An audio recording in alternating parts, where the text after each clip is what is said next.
مومن کرام السلام علیکم ورحمۃ اللہ وبرکاتہ. مل کر ایک باواز بلند درود پڑھ دیجیے گا محمد و آل محمد پر. اللہم صل علی محمد و آل محمد وعجل فرجہم. اعوذ باللہ من الشیطان الرجیم. بسم اللہ الرحمن الرحیم. الحمد للہ رب العالمین والصلاة والسلام علی اشرف الانبیاء والمرسلین وخاتم النبیین سیدنا و مولانا ابی القاسم محمد. اللہم صل علی محمد و آل محمد وعجل فرجہم وعلى اہل بیتہ الطیبین الطاہرین المعصومین المظلومین الذین اذهب اللہ عنہم الرجس وطہرہم تطہیرا. اللہم صل علی محمد وآل محمد وعجل فرجہم ولعنت اللہ علی اعدائہم اجمعین. اما بعد فقد قال اللہ تبارک وتعالی فی محکم کتابہ المجید وفرقانہ الحمید. بسم اللہ الرحمن الرحیم. صبغۃ اللہ ومن احسن من اللہ صبغہ. درود پڑھ دیجئے محمد وآل محمد پر. اللہم صل علی محمد وآل محمد وعجل فرجہم. مومن کرام، سب سے پہلے ہم پروردگار عالم کا شکر ادا کرتے ہیں کہ اس نے ہمیں توفیق دی کہ ماہ مبارک رمضان میں علوم محمد وآل محمد کو اور علوم قرآن کریم کا بھی ختم بیان کر سکے، اور انشاءاللہ سب سے پہلے خود اس پر عمل پیرا ہو سکے، اور انشاءاللہ اس کو سننے والے جو مومنین ہیں وہ بھی اس پر عمل کرنے کی کوشش کر سکیں، اور جتنا یہ پیغام عام کر سکتے ہوں عام کرنے کی کوشش کریں. دوسرا شکریہ میں آپ تمام مومنین کا بھی ادا کرنا چاہوں گا کہ جنہوں نے الحمدللہ بہت اچھا فیڈ بیک ہمیں دیا اور اپنی دعاؤں میں یاد رکھا.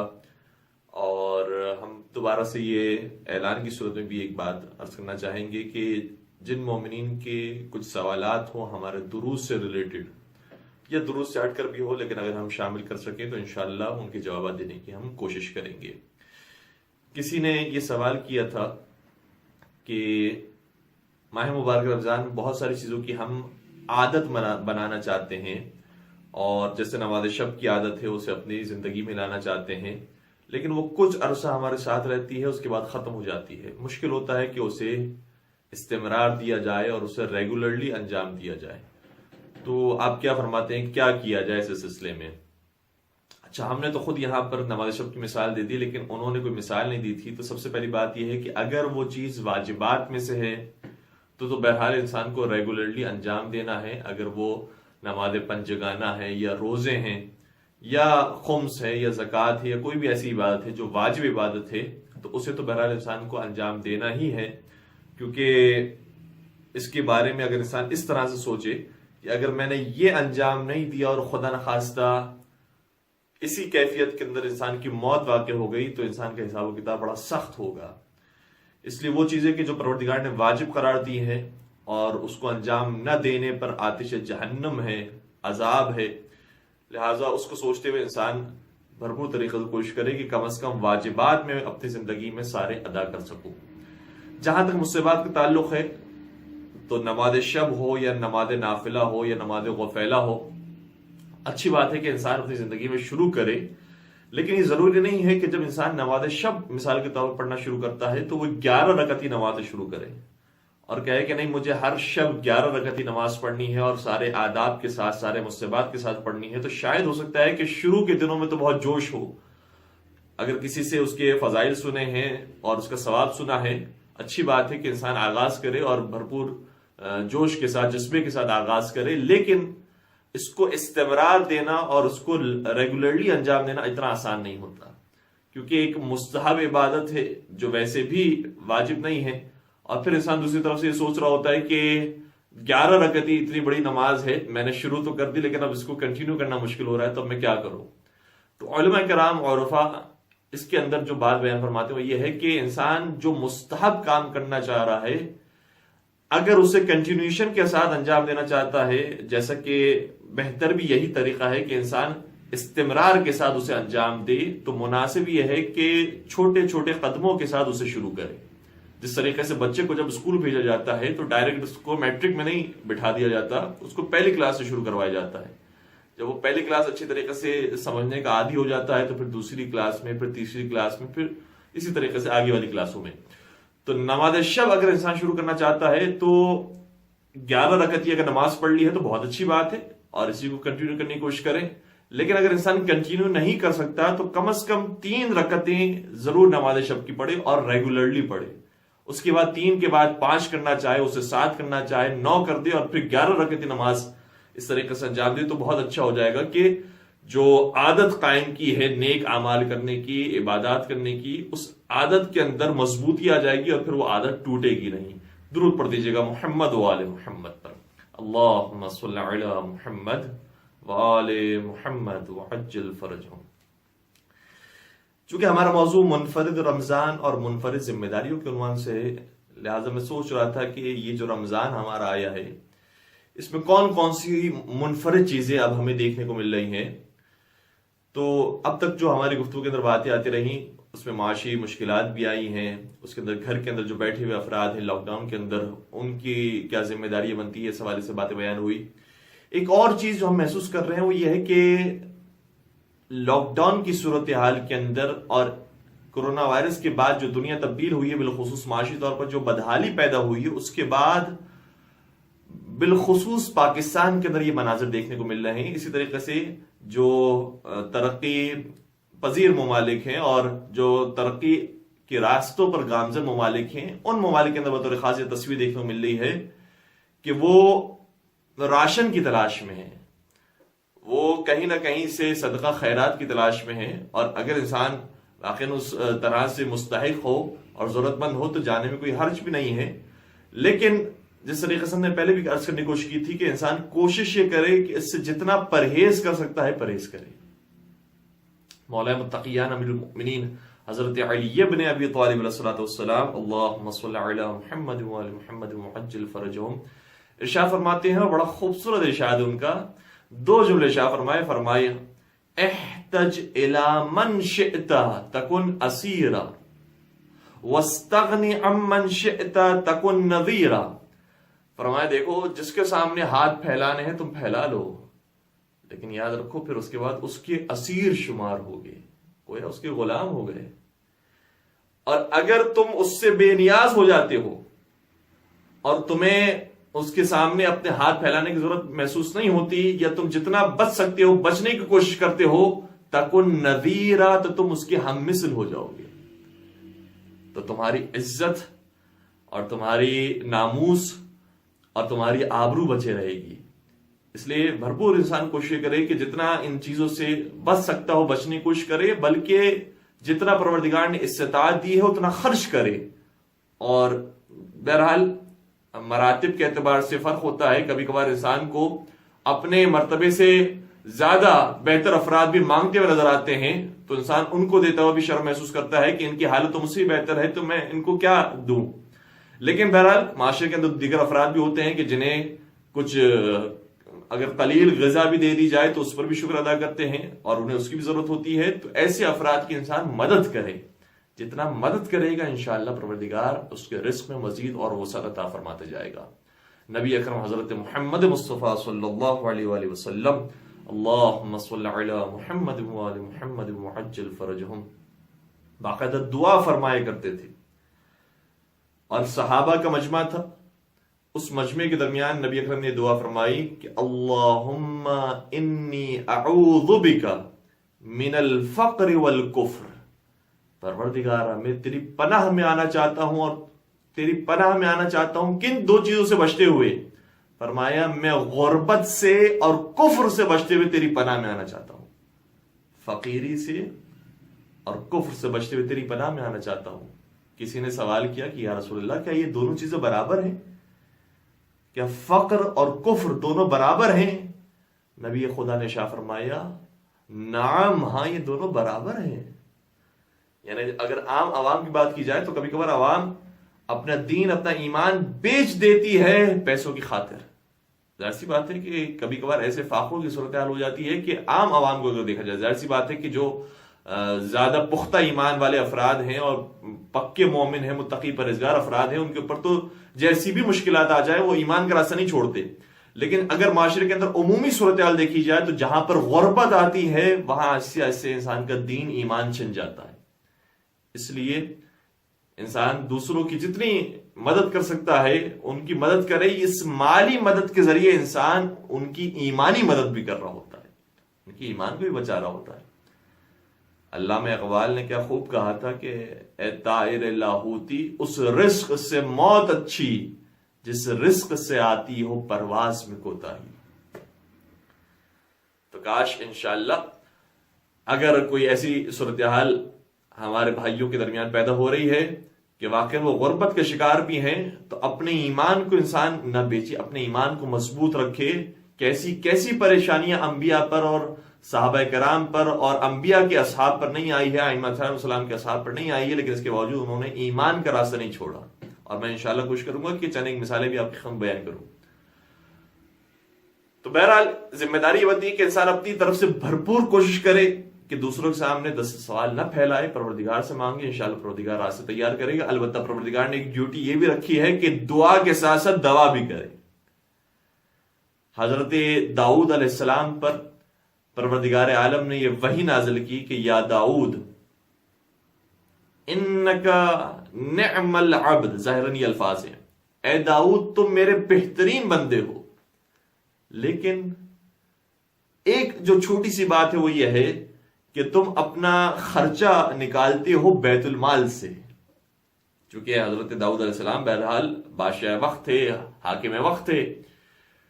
تو کہا کہ اے داؤد تم بڑے عبادت گزار ہو، بڑے متقی پرہیزگار ہو، ساری تمہارے اندر کوالٹیز موجود ہیں، لیکن ایک چھوٹی سی چیز یہ ہے کہ تم اپنا خرچہ بیت المال سے نکالتے ہو.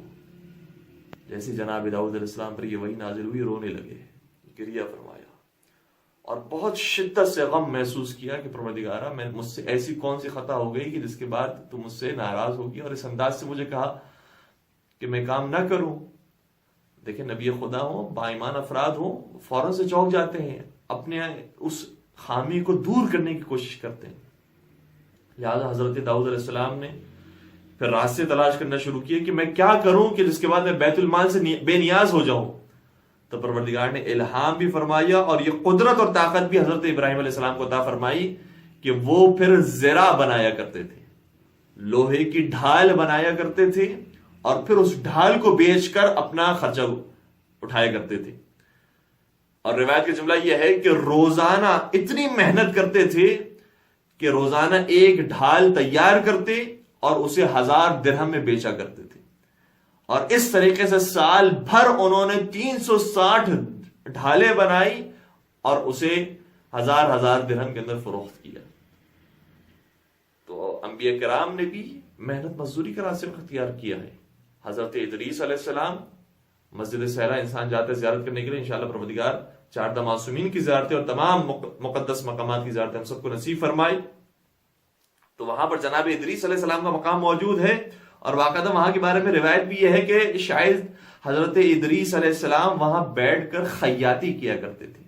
خیاطی یعنی کپڑوں کو سیا کرتے تھے اور یہ ان کے اس زمانے میں شغل تھا اور یہ ان کا کام تھا. اور خود نبی اکرم حضرت محمد مصطفیٰ صلی اللہ علیہ وآلہ وسلم اللہم صلی علی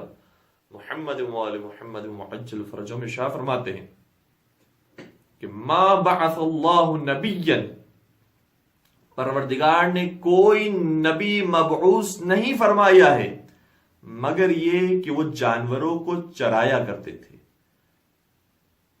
یعنی ویسے اگر دیکھا جائے تو شاید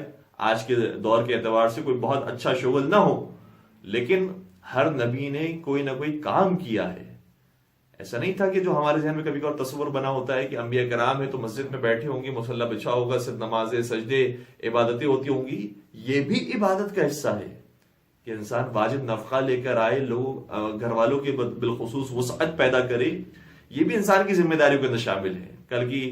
گفتگو کے اندر ایک روایت بھی آپ کی بیان کی تھی کہ نبی اکرم کے مولا متقیان شاہ فرماتے ہیں کہ للمؤمن 3 ساعات، مؤمن کی زندگی میں 3 گھڑیاں ہونی چاہیے، 3 لمحات ہونے چاہیے. اپنی زندگی کو اس طریقے سے مینج کرے کہ زندگی کا ایک حصہ یوناجی فیہا ربا، پروردگار سے مناجات کرنے والا ہو، اور زندگی کا پھر ایک حصہ وساعۃ یرم معاشا، اپنی معاشی زندگی کو بہتر بنانے کے لیے کام کرے۔ اور تیسرا حصہ جس کے بارے میں آج ہم گفتگو بھی کریں گے کہ اس صورتحال کے اندر جو ابھی ماہ رمضان کے اندر ہمیں نظر آ رہی ہے اور 2020 کے سال کے اندر ہمیں نظر آ رہی ہے، وہ یہ ہے کہ لوگ ڈپریشن کا شکار ہو رہے ہیں، گھروں میں بیٹھ کر بالخصوص مرد حضرات بے چینی کی کیفیت کے اندر ہیں۔ بہرحال چونکہ روایات کے اندر بھی آیا ہے، سائیکولوجسٹ بھی یہ کہتے ہیں کہ مردوں کی ذمہ داری ہے کہ گھر سے باہر نکلیں، چاہے کوئی کام نہ بھی ہو تب بھی وہ گھر سے باہر نکلیں، ایک فریشنس محسوس کرتے ہیں، اپنی زندگی میں تازگی محسوس کرتے ہیں۔ تو اس صورتحال کے اندر اگر مرد بھی گھر کے اندر بیٹھے ہوئے ہیں اور گھر کے اندر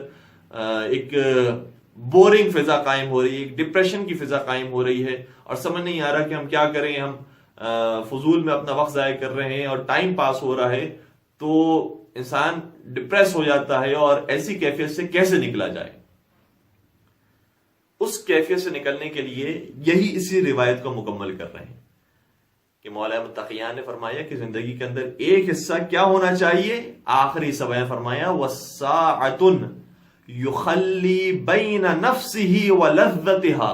فِيمَا يَحِلُّ وَيَجْمُلُ، فرمایا اور زندگی کا ایک حصہ ایسا بھی ہونا چاہیے جس میں انسان حلال تفریح حاصل کرے، بین نفسہ ولذتها، جو حلال لذات ہیں اس کو حاصل کریں، فیما یحل و یجمل، جو حلال بھی ہیں اور اچھی بھی ہیں۔ تو یہ جو تفریح سالم جسے کہا جاتا ہے، جو مفید تفریح ہوتی ہے، وہ اسلام میں منع نہیں ہے، اور کبھی کبھار مومنین کے لیے ضروری ہوتا ہے کہ اس طریقے سے اپنے آپ کو دوبارہ سے حشاش وشاش کریں، کیونکہ پروردگار پسند نہیں کرتا کہ انسان ایسی عبادت کرے کہ جس میں حشاشیت نہ پائی جاتی ہو۔ میں آپ کی خدمت میں ایک روایت اور پیش کرتا ہوں، نبی اکرم حضرت محمد مصطفیٰ صلی اللہ علیہ وآلہ وسلم، اللہم صلی علی محمد وآل محمد وعجل فرجہم، ارشاد فرماتے ہیں، اور کس سے ارشاد فرماتے ہیں؟ مولا متقیان سے ارشاد فرماتے ہیں، یا علی ان ھذا الدین متین، اے علی یہ دین خوبصورت دین ہے، محکم اور مضبوط دین ہے، اس دین کے اندر ساری چیزیں شامل ہیں، فَأُوغِلْ فِيهِ بِرِفْقٍ، تو اس دین میں انسان جائے اور داخل ہو تو نرمی کے ساتھ داخل ہو، وَلَا تُبَغِّضْ إِلَىٰ نَفْسِكَ عِبَادَةَ رَبِّكَ، اور اپنے نفس کو اتنا مجبور نہ کرو عبادتوں کے اوپر کہ تم اپنے رب کی عبادتوں سے نعوذ باللہ نفرت پیدا کرنے لگو۔ کبھی کبھار انسان یا بالخصوص بچوں کو ماں باپ اتنا کہتے ہیں کہ نماز پڑھو، فلاں عبادت انجام دو، فلاں کام کرو کہ بچے متنفر ہو جاتے ہیں اس سے۔ تو دین لوگوں کو عبادت سے متنفر کرنے کے لیے نہیں آیا۔ وہ آپ نے مشہور واقعہ سنا ہوگا جو لطیفے کی شکل میں بھی ہے، اور ظاہراً شاید یہ حقیقی واقعہ ہے کہ جب ایک مومن نے کسی کو مسلمان کیا، عیسائی تھا، اس کے بعد مسلمان ہو گیا، تو مسلمان ہونے کے بعد اس نے کہا کہ ٹھیک ہے اب آپ کل سے نماز فجر پر آئیے گا۔ تو نماز فجر پڑھنے کے لیے وہ عیسائی جو نیا مسلمان ہوا تو پہنچ گیا مسجد، جیسے مسجد پہنچا تو ابھی فجر کا وقت ہوا نہیں تھا، کہا کہ آپ نماز شب پڑھ لیں، تو نماز شب شروع کر دی۔ اس کے بعد جیسے فجر کا وقت ہوا، کہا فجر کا وقت ہو گیا ہے، جب فجر پڑھ لی کہا کہ اب میں جانا چاہتا ہوں اپنے گھر، کہا کہ اب یہ رک جائیے، تعقیبات نماز باقی ہے، تعقیبات پڑھیے، تعقیبات پڑھ لی، کہا تھوڑی دیر کے لیے اور رک جائیے، یہ دعائیں ہیں، یہ مناجات ہیں، یہ مکمل کیجیے۔ اس کو مکمل کرتے کرتے زوال کا وقت ہو گیا، کہا رک جائیے اب نماز ظہرین پڑھنی ہے، ظہر پڑھی، اس کے بعد اس کی تعقیبات پڑھی، پھر عصر پڑھی، اس کی تعقیبات پڑھی، مغرب پڑھی، عشاء پڑھی، پورا دن اس کا مسجد میں اسی طریقے سے اس مسلمان نے گزار دیا، اور وہ بیچارہ عیسائی مسلمان اسی طریقے سے دین پر عمل کرتا رہا، سمجھا کہ یہی پورا دین ہے، یہاں تک کہ جب عشاء کی نماز سے فارغ ہوا اور مسجد سے اس کو اجازت ملی نکلنے کی، تو کہتا ہے کہ اب میں صرف مسجد سے نہیں نکل رہا، میں اسلام سے بھی باہر نکل رہا ہوں، کہ مجھے ایسا اسلام نہیں چاہیے کہ جو صرف مسجد میں انسان کو بٹھا دے اور صرف نماز کا حکم دے۔ یہ سبھی کے اندر قابلیت نہیں ہوتی کہ ہر انسان اتنی نمازیں پڑھ سکے، یہ بعض ہستیاں ایسی ہوتی ہیں کہ جو روزانہ ہزار رکعتیں نماز پڑھیں اور پھر بھی نہ تھکیں اور لذت محسوس کریں۔ نبی اکرم حضرت محمد مصطفیٰ صلی اللہ علیہ وآلہ وسلم، اللہم صلی علی محمد وآل محمد وعجل فرجہم، ان کے بارے میں جملہ یہ ہے، وہ ارشاد فرماتے ہیں کہ جعل قرۃ عینی فی الصلاۃ، کہ میری آنکھوں کی ٹھنڈک کو قرار دیا ہے نماز کے اندر. تو نماز سے اتنا عشق ہے نبی اکرم کو. یا ایھا المدثر ہو یا ایھا المزمل ہو، کہا جا رہا ہے قم اللیل الا قلیلا، آپ نماز کے لیے رات میں کھڑے ہوا کیجئے لیکن ذرا کم ہوا کیجئے. تو یہ ہستیاں اور ہیں. ایک مرتبہ نبی اکرم نے حضرت ابو ذر غفاری سے مخاطب ہو کر کہا یا ابا ذر، اے ابو ذر، جو بھوکے ہوتے ہیں کھانا مل جائے تو ان کی بھوک مٹ جاتی ہے، جو پیاسے ہوتے ہیں انہیں پانی مل جائے تو ان کی پیاس مٹ جاتی ہے، لیکن میں نماز کا ایسا عاشق ہوں کہ میں نمازیں پڑھتا رہوں لیکن میری نماز کی پیاس ختم نہیں ہوتی. میں عاشق نماز ہوں. تو ہر انسان اس مرحلے پر نہیں ہوتا. بعض افراد اور عام جو مسلمان ہیں، عام مومن ہیں، ان کو بہرحال ضرورت پیش آتی ہے کہ اپنے فیول کو دوبارہ سے لیں، حاصل کریں، اپنی دوبارہ سے ٹیوننگ کریں، اور اس کے بعد پھر عبادات کی طرف آئیں اور اس کے بعد دوسرے کام کاج کی طرف آئیں. تو حلال تفریح اسلام میں منع نہیں ہے، بلکہ باقاعدہ بعض روایتوں کا جملہ بھی یہ ہے کہ جو یہ ایک حصہ رکھتا ہے حلال لذات کے لیے فَإِنَّ هَذِهِ السَّاعَةَ عَوْنٌ لِتِلْكَ السَّاعَاتِ. حدیث کا جملہ یہ ہے کہ یہی حلال لذات وہ ہیں کہ جو مدد کرتی ہیں کہ انسان صحیح بہتر انداز میں نماز بھی پڑھ سکے، بہتر انداز میں رزق حلال بھی کما سکے، بہتر انداز میں اپنے دوستوں سے گفتگو کر سکے، بہتر انداز میں اپنا محاسبہ کر سکے، بہتر انداز میں اپنے بچوں کو وقت دے سکے. یہ ساری چیزیں ممکن ہوتی ہیں جب انسان تھوڑا سا وقت حلال لذات کے لیے اور حلال تفریح کے لیے نکالتا ہے. البتہ ایسا بھی نہ ہو کہ جب یہ اس کی اجازت مل گئی تو انسان اس میں اتنا افراط کر دے کہ ساری زندگی، سارا وقت انسان تفریح کے اندر گزار دے. کیونکہ بعض لوگ ایسے بھی ہوتے ہیں کہ جو اتنا سوتے ہیں، اتنا آرام کرتے ہیں کہ آرام کر کے بھی تھک جاتے ہیں. تو انسان ایسی کیفیت کے اندر بھی مبتلا نہ ہو جائے. یہ وقت اس لیے نکالا ہے تاکہ دوسرے اوقات کے لیے انسان اس سے مدد حاصل کر سکے. اور پھر ہمیں انبیاء کرام کی زندگی میں، اولیاء کرام کی زندگی میں جا بجا اس کی مثالیں نظر آتی ہیں، کیونکہ خود نبی اکرم نمونہ عمل ہے ہم سب کے لیے. انہوں نے وہ معاشرہ تشکیل دیا ہے جس میں صحابہ کرام کو اور مسلمانوں کو بتاتے رہے ہیں کہ دیکھو یہ چیز جائز ہے تمہارے لیے. اگر انسان اس کی طرف آتا ہے تو کبھی بدن مضبوط ہوتا ہے، کبھی ذہن مضبوط ہوتا ہے، کبھی انسان کی روح نشاط حاصل کرتی ہے، انرجی حاصل کرتی ہے. تو اس میں کوئی حرج نہیں ہے، لیکن حرام نہ ہو، غیر شرعی نہ ہو. اس لیے نبی اکرم ایک مرتبہ، بلکہ کئی ساری روایات کے اندر، شیعہ سنی دونوں کتابوں کے اندر اس طرح کی روایتیں جا بجا موجود ہیں کہ نبی اکرم کبھی کبھار گھڑ سواری کا مقابلہ کروایا کرتے تھے، بلکہ خود اس کے اندر شریک ہوا کرتے تھے. کبھی شتر سواری کا، اونٹ کی سواری کا مقابلہ کروایا کرتے تھے، بلکہ خود اس کے اندر کبھی کبھار شریک ہوا کرتے تھے. اور جب نبی اکرم شریک ہوئے ہیں کسی بھی مقابلے کے اندر تو ظاہر سی بات ہے نبی اکرم ہی کامیاب ہوا کرتے تھے. تو جب نبی اکرم اتنا مسابقے کے اندر، مقابلے کے اندر شریک ہوا کرتے تھے اور ہمیشہ کامیاب ہوا کرتے تھے، تو ایک مرتبہ ایسا بھی ہوا کہ نبی اکرم نے ارشاد فرمایا کہ اس بار میں کامیاب نہیں ہوں گا، میں بظاہر یہ جو جیت ہے وہ مجھے حاصل نہیں ہوگی. لوگوں کو بڑا تعجب ہوا، حیرانگی ہوئی کہ آپ نبی ہیں، آپ وہی ہیں جو ہمیشہ سے جیتتے ہوئے آئے ہیں، اور یہی آپ کا جو اونٹ ہے وہ بھی وہ ہے کہ جو ہمیشہ آپ کو جتواتا ہوا آیا ہے، آج کیوں آپ کو ایسا محسوس ہو رہا ہے؟ تو نبی اکرم نے اس کی وجہ بعد میں بیان فرمائی. جب یہ مقابلہ ہوا تو اس وقت نبی اکرم اور جناب اسامہ کا مقابلہ تھا اونٹ سواری کے اندر، اور نبی اکرم کو اس مقابلے کے اندر، بہرحال وہ ایک سالم تفریح کی خاطر تھا، ایک دوبارہ سے انسان کو انرجائز کرنے کے لیے تھا، اس کے اندر بظاہر نبی اکرم کو شکست ہوئی. لوگوں کو بڑا تعجب ہوا کہ یا رسول اللہ آپ نے کہا تھا اور ایسا ہی ہوا، آخر اس کے اندر ماجرا کیا ہے؟ کہا اس لیے کیونکہ اس سواری پر جب میں سوار ہوا ہوں تو میں نے ہمیشہ کامیابی حاصل کی ہے، میں ہمیشہ جیتا ہوں، جس کی وجہ سے خود اس جانور کے اندر غرور یہ پیدا ہو گیا کہ میں ہمیشہ جیت جاتا ہوں. اور جب انسان کے اندر غرور پیدا ہو جاتا ہے تو پروردگار اسے پھر شکست کا مزہ بھی چکھاتا ہے. یعنی نبی اکرم نے یہاں پر گویا کھیل ہی کھیل کے اندر صحابہ کو درس بھی دے دیا کہ دیکھو غرور میں مبتلا نہ ہونا، پروردگار کیا ہاتھوں میں ہے فتح دینا اور شکست دینا، لہذا خدا پر بھروسہ کرنا اور ہمیشہ اپنی بھرپور محنت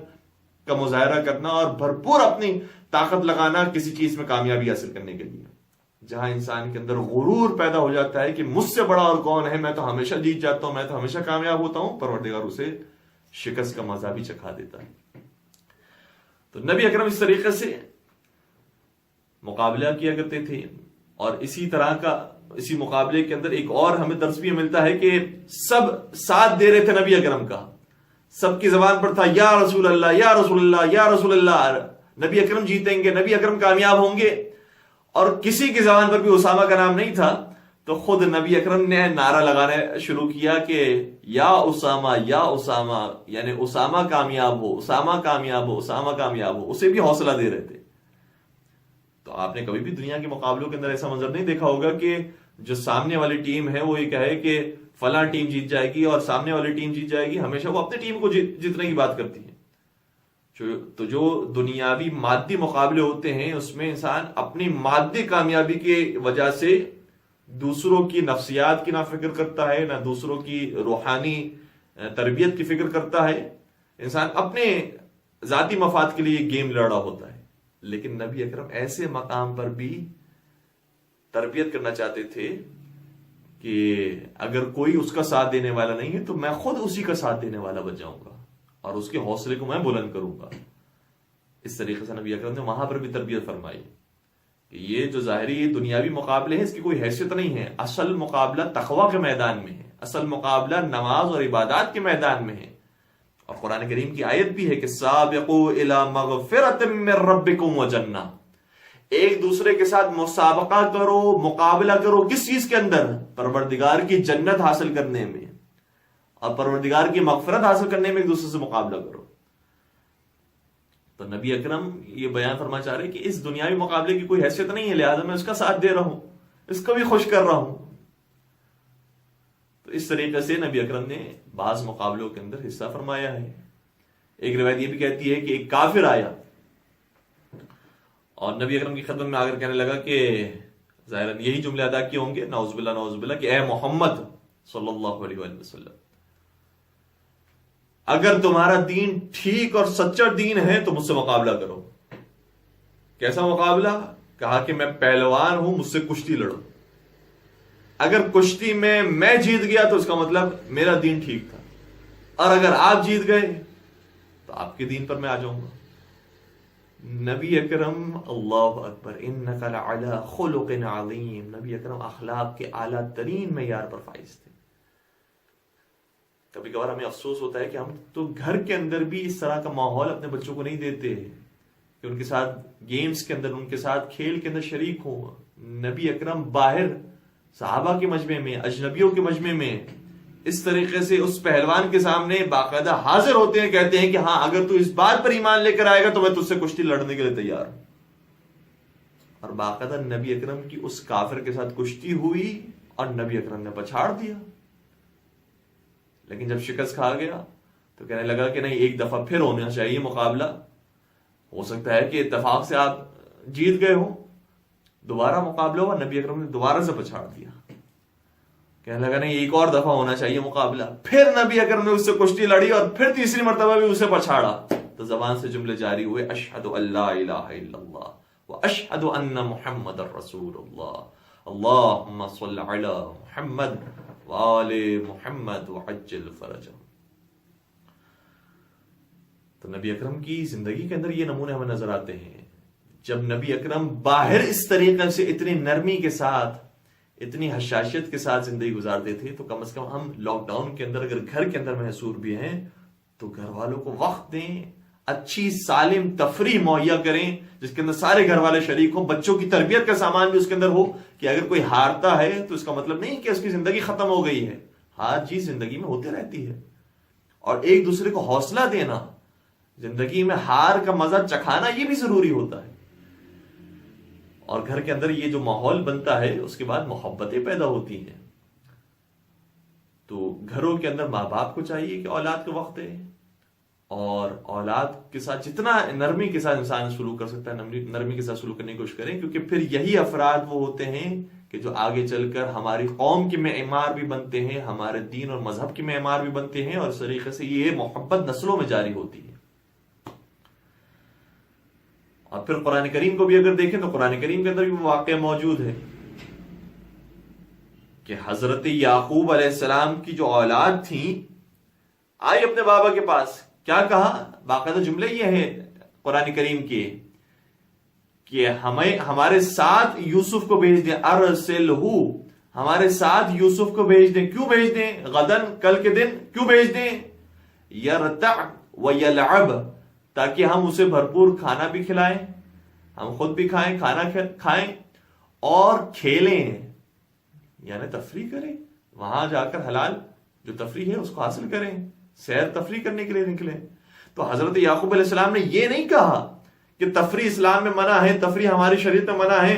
کیوں تم سیر و تفریح کی اور کھیل کود کی بات کرتے ہو، یہ ہمارے مذہب میں جائز نہیں ہے، بلکہ حضرت یعقوب علیہ السلام نے وہاں دوسرے خوف کا طرف اشارہ فرمایا کہ مجھے خوف ہے کہ کہیں یوسف کو بھیڑیے نہ کھا جائیں،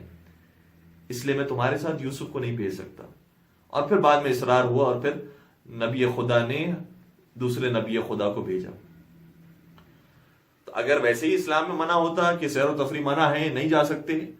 تو پھر حضرت یعقوب علیہ السلام ڈائریکٹ یہ کہہ دیتے کہ اسلام میں یہ چیز جائز نہیں ہے، حرام قرار دی گئی ہے۔ لیکن خود نبی خدا جانتے ہیں یہ ضروریات زندگی میں سے ہیں کہ انسان باہر نکلے۔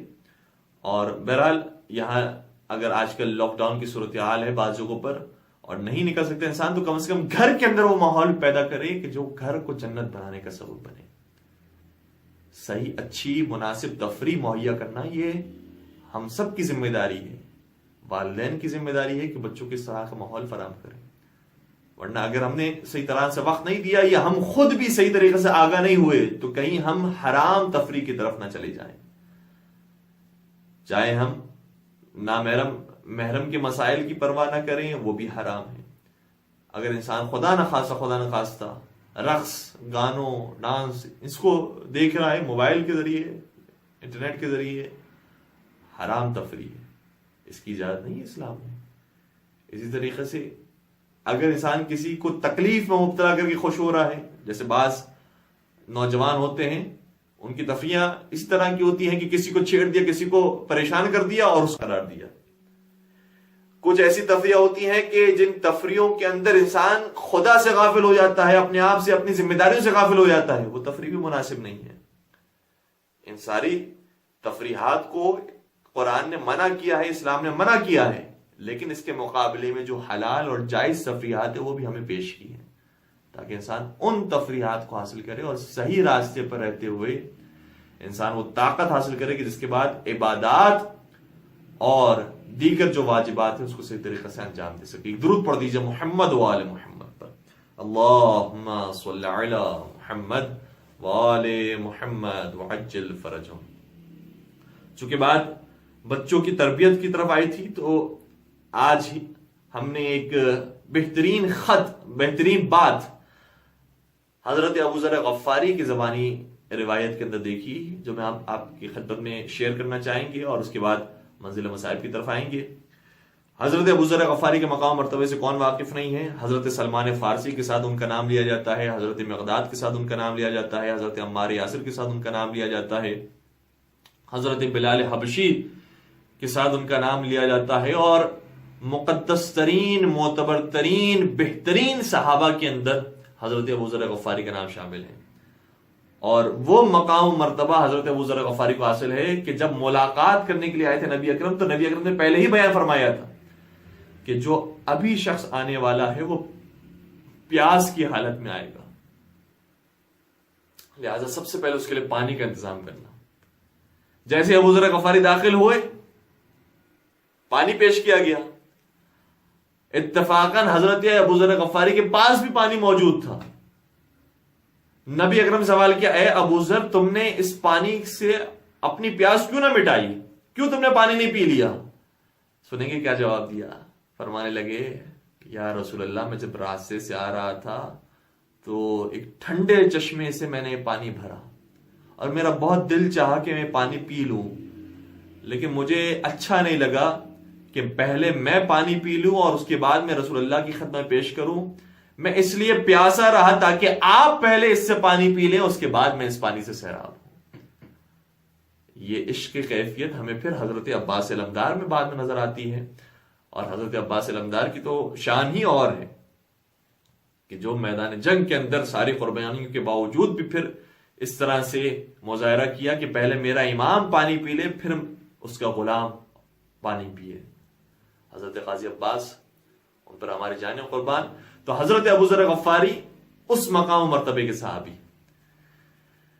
جب حالات ایسے ہوئے کہ انہیں ربضہ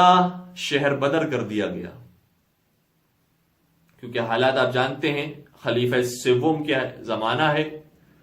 اور چونکہ ایسے کام اس زمانے میں ہوئے کہ جس کے اوپر حضرت ابو ذر غفاری نے احتجاج کیا۔ پہلے حضرت ابو ذر غفاری شام میں موجود تھے، حاکم شام کی حرکتوں کے مقابلے میں احتجاج کیا، تو حاکم شام نے برہنہ اونٹ پر بٹھا کر حضرت ابو ذر غفاری کو شام سے مدینہ بھیجا۔ یہ میں نے کیوں لفظ استعمال کیا؟ اس لیے استعمال کیا کیونکہ اس زمانے میں بھی اونٹ کی سواری ہوتی تھی تو اس کے اوپر اماری آتی تھی، اس کے اوپر جہاز لگایا جاتا تھا، جسے ہم اگر آج کے زمان میں کہیں تو سیٹ لگائی جاتی تھی، اور اس کے بعد اس اونٹ کے اوپر سواری کر کے انسان ایک شہر سے دوسرے شہر جایا کرتا تھا۔ لیکن حضرت ابو ذر غفاری کو ایک موٹے اونٹ کے اوپر بٹھایا اور اس کے اوپر کوئی اماری نہیں تھی۔ اسی حالت میں ان کے ساتھ ایک شخص کو بھی رکھا جو ان کی نگرانی کرتا رہے، اور اسی حالت میں انہیں مدینہ پہنچائے۔ تو جب مدینہ حضرت ابو ذر غفاری پہنچے تو ان کے پائے مبارک سے خون جاری تھا۔ یعنی یہ میں جو حضرت ابو ذر غفاری کے حوالے سے پڑھتا جاتا ہوں، مجھے کربلا یاد آتی جاتی ہے کہ جب مولا سید سجاد کو اماریوں پر بٹھایا گیا، مولا سید سجاد کے ساتھ کاروان کو جب اماریوں پر بٹھایا گیا تو ان کے بھی پائے مبارک سے خون جاری تھا۔ اس کے بعد جب مدینہ پہنچے تو خود حاکم شام کی شکایت بھی کی، اور عثمان اور خلیفہ سوم کے حوالے سے بھی باتیں بیان کی، تو خلیفہ سوم سے بھی برداشت نہیں ہوا، اور انہوں نے بھی حضرت ابو ذر غفاری کو شہر بدر کر دیا۔ وہ صحابی کہ رسول اللہ ان سے محبت کیا کرتے تھے۔ رسول اللہ یہ فرماتے ہیں کہ زمین نے کسی کا بوجھ نہیں اٹھایا اور آسمان نے کسی پر سایہ نہیں کیا جو حضرت ابو ذر غفاری سے زیادہ سچا ہو۔ یہ جو بولتے ہیں وہ سچ اور صدق فرماتے ہیں، اور صداقت کے علاوہ کچھ نہیں بولتے۔ وہ ابو ذر غفاری، ان کو مدینہ سے نکال دیا گیا، لیکن جب خلیفہ سوم نے کہا کہ ان کو کوئی رخصت کرنے نہیں آئے گا، اسی حالت کے اندر انہیں نکال دیا جائے گا، تو مولا متقیان امیر المؤمنین حضرت علی ابن ابی طالب صلی اللہ علیہ وسلم نے خلیفہ کی بات نہیں مانی۔ اور اس سے پتہ چلتا ہے کہ مولا متقیان کیا حیثیت دیتے تھے خلیفہ کو، کہ خلیفہ منع کر رہا ہے اور مولا نے کہا کہ نہیں، میں ابو ذر غفاری کو رخصت کرنے کے لیے آؤں گا۔ نہ صرف مولا متقیان حضرت ابو ذر غفاری کو رخصت کرنے کے لیے آئے، بلکہ ان کے ساتھ امام حسن موجود تھے، امام حسین موجود تھے، جناب عقیل موجود تھے، بعض روایتوں میں ہے کہ جناب عمار یاسر موجود تھے، جناب حذیفہ یمانی موجود تھے۔ یہ جو جلیل القدر افراد تھے یہ سب آئے حضرت ابو ذر غفاری کو رخصت کرنے کے لیے۔ اور جب حضرت ابو ذر غفاری مدینہ سے ربضہ کی طرف تشریف لے گئے، روایت یہ کہتی ہے، علامہ مجلسی نے اس بات کو ذکر کیا ہے کہ ان کے ساتھ ان کے گھر والے بھی شامل تھے، ان کا بیٹا ان کے ساتھ تھا، ان کی بیٹی ان کے ساتھ تھی، ان کی زوجہ ان کے ساتھ تھی۔ لیکن جب یہ ربضہ کے مقام پر پہنچے ہیں تو بیابان ہے، کھانے پینے کے لیے کوئی چیز، کوئی درخت موجود نہیں، صحیح پانی، خوشگوار پانی موجود نہیں۔ پریشانی ایسی آئی کہ حضرت ابو ذر غفاری کی زندگی ہی میں ان کے بیٹے کا انتقال ہو گیا،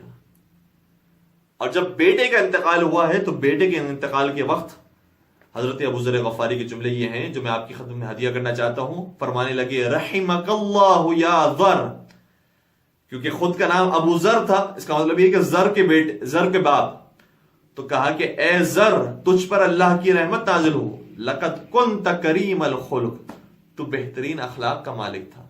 بارن بالوالدین، اپنے والدین کے ساتھ نیکی کرنے والا تھا، اور پھر آگے جا کے شاہ فرمایا وَقَدْ شَغَلَنِ الْإِهْتِمَامَ لَكَ عَنِ الْإِغْتِمَامِ بِكَ، اور پھر یہ جملہ شاہ فرمایا لیکن میں تجھ پر غم کا اظہار اور افسوس کا اظہار نہیں کر رہا، کیونکہ میں اس حالت کو سوچ رہا ہوں کہ جو تیرے جانے کے بعد تجھ پر خود آنے والی ہے، اور تجھ پر جو حساب و کتاب کی کیفیت آنے والی ہے، اس حساب و کتاب کی کیفیت کو سوچنے کی وجہ سے میرا غم اور اندوہ ختم ہو گیا۔ اور پھر آگے شاہ فرماتے ہیں کہ فَلَيْتَ شَعْرِي مَا قَالُ لَكَ وَمَا قُلْتَ لَهُمْ، اے کاش مجھے پتا چل جائے کہ یہ فرشتے تجھ سے آ کر کیا سوال کر رہے ہیں اور تو انہیں کیا جواب دے رہا ہے۔ اللہ اکبر، کیا معرفت کا عالم ہے۔ یعنی ایسے موقع پر بھی خود اپنی قبر بھی حضرت ابو ذر غفاری کو یاد ہے اور اپنے بیٹے کے بارے میں فکر مند ہے، تو ان کے ایمان کے بارے میں بیٹا تم کیا جواب دو گے اور وہ تم سے کیا سوال کریں گے۔ جملے اور بھی ہیں، وقت کی تنگی کی وجہ سے ہم باتوں کو چھوڑ رہے ہیں، یہاں تک کہ ایک وقت وہ آیا کہ جب حضرت ابو ذر غفاری کی زوجہ کا بھی انتقال ہو گیا، بیٹے کا انتقال برداشت کیا، زوجہ کا غم برداشت کیا، اور پھر کیفیت وہ آئی کہ خود حضرت ابو ذر غفاری بھی 3 دن کی بھوک کے بعد اب سکت نہیں تھی کہ کھڑے ہو سکے، اپنی بیٹی سے کہا کہ بیٹی مجھے اس راستے تک پہنچا دو کہ جو کوفہ سے آتا ہے۔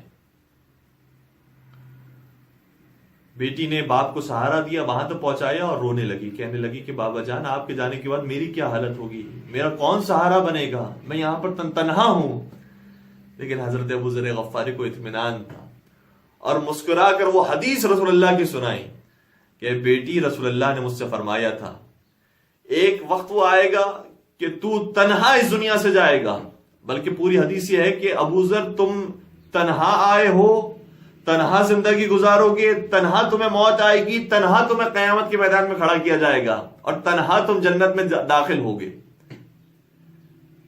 اور بیٹی میرے جانے کے بعد ایک کاروان آئے گا جو مومنین کا کاروان ہوگا، تم ان کے ساتھ ہو جانا، وہ تمہیں حفاظت کے ساتھ اپنے وطن پہنچا دیں گے۔ بس یہ زندگی کے جو آخری لمحات تھے، کیا دیکھا کہ ایک کاروان آیا،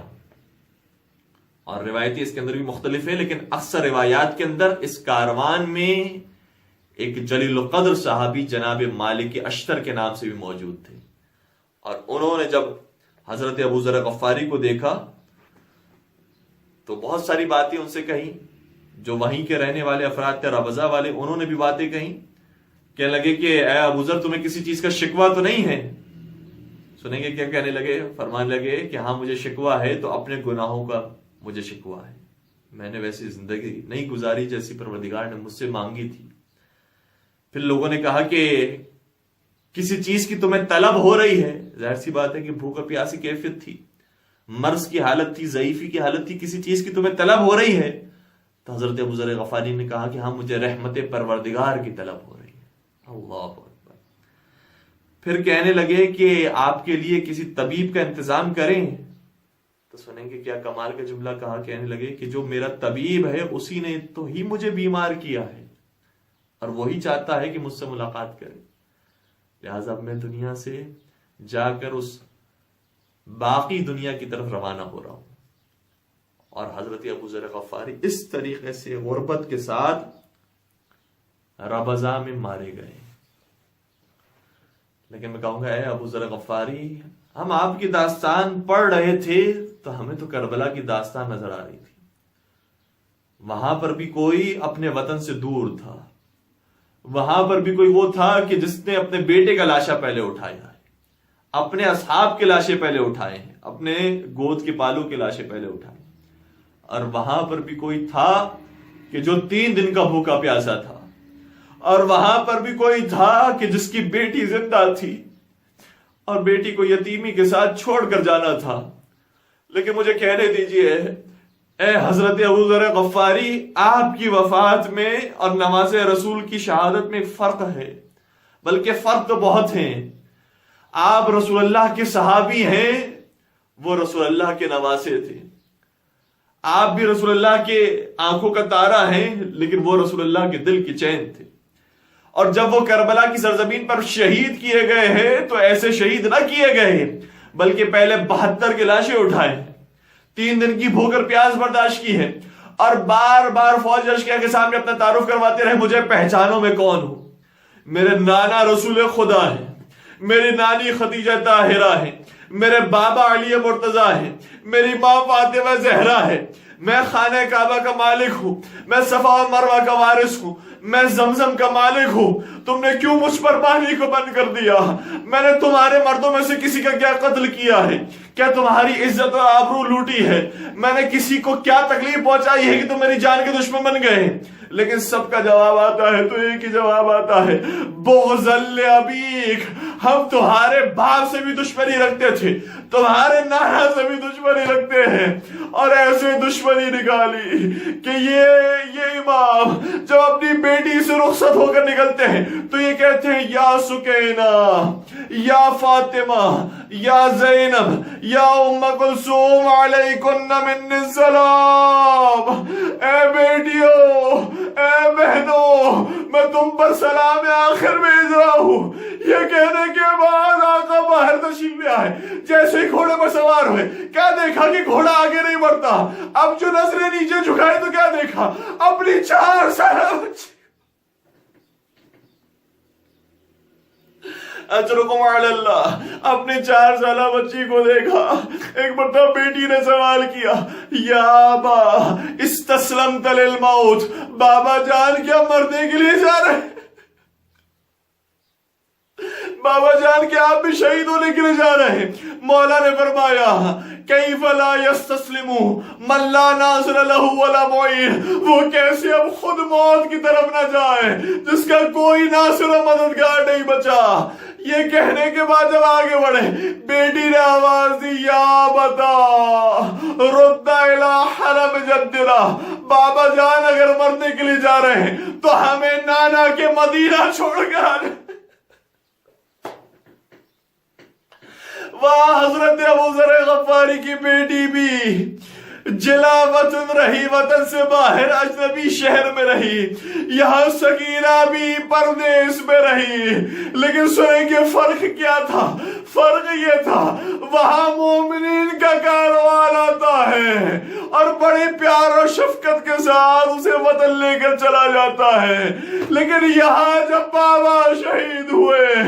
عجیب آندھی چلی، زلجنا زخمی حالت میں خیمے کی طرف آیا، بیٹی نے کہا، اے زلجنا یا جوادو ہل سقیا بھی ام قتلا شالا، اے میرے بابا کے گھوڑے یہ بتا، جب میرے بابا کو شہید کیا جا رہا تھا تو پانی دیا تھا یا پیاسا ہی مار دیا گیا؟ یہ کہنے کے بعد سکینہ نے اپنے آپ کو چھپایا، کہیں کوئی چادر چھینتا ہے، کہیں کوئی تازیانے مارتا ہے، کوئی تمانچے لگاتا ہے، بابا جو آپ کے سینے پر سویا کرتی تھی اب اسے شہر و شہر پھرایا۔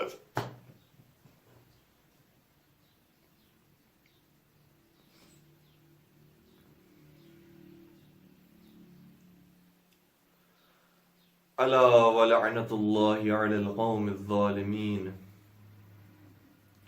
وسيعلم الذين ظلموا أي منقلب ينقلبون۔ پروردگارہ ان آنسوں کو مال حضرت سید کائنات میں جگہ عنایت فرما، ان آنسوں کے صدقے میں ہمارے تمام گناہ کبیرہ صغیرہ کی مغفرت فرما،